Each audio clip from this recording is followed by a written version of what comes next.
The Silent Twins, a real-life psychological horror story. Among the many strange and chilling stories in history, the tale of June and Jennifer Gibbons stands out as one of the most haunting. Known as the Silent Twins, these identical sisters lived a life filled with mystery, obsession, and eerie synchronicity. Their story is not just about psychological isolation, it's about a connection so deep that it defied logic, ending in a tragic and inexplicable death. From their childhood in Wales to their final days together, their journey was filled with bizarre behaviors, disturbing writings, and a chilling pact that would leave people questioning the very nature of life and death. Born in 1963 to Caribbean immigrant parents, June and Jennifer Gibbons grew up in Wales. From an early age, it was clear that they were different. Unlike other children, the twins refused to speak to anyone except each other. Even in their own home, they barely acknowledged their parents or siblings. It wasn't just shyness. There was something unnatural about their silence. They developed their own secret language, a rapid, unintelligible speech that no one else could understand. They moved in perfect synchronization, mirroring each other's movements, like eerie reflections. At school, their behavior became even more disturbing. Teachers noticed that when separated, they would become completely unresponsive, almost catatonic. But when together, they would whisper and giggle in a world of their own. Their parents were concerned, but no one could break through their isolated world. Psychologists believed that forcing the twins apart might encourage them to speak normally. At one point, they were sent to separate schools. The result? Disaster. Instead of becoming independent, the twins withered.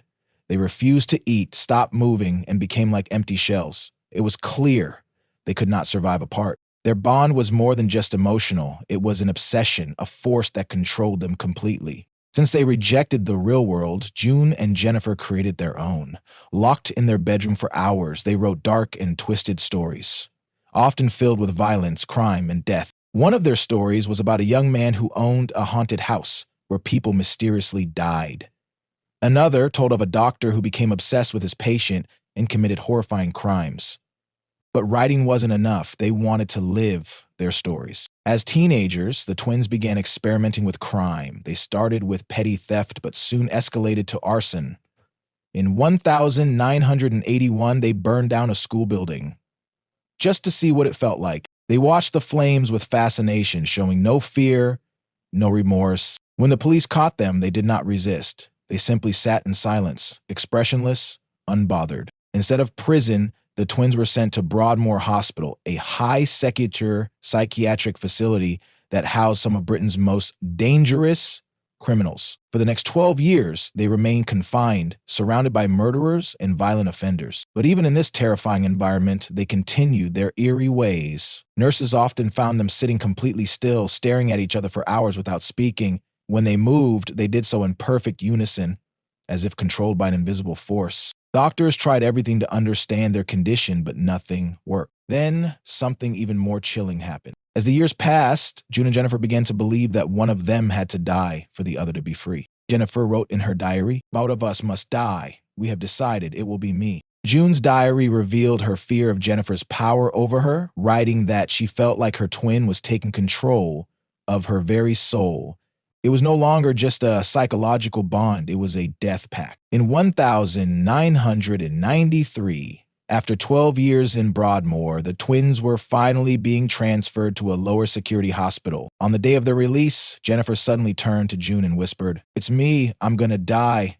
You must live for me." June brushed it off as another one of Jennifer's strange thoughts. But as they were being transported, Jennifer suddenly collapsed into June's arms, unconscious. By the time they reached the hospital, she was dead.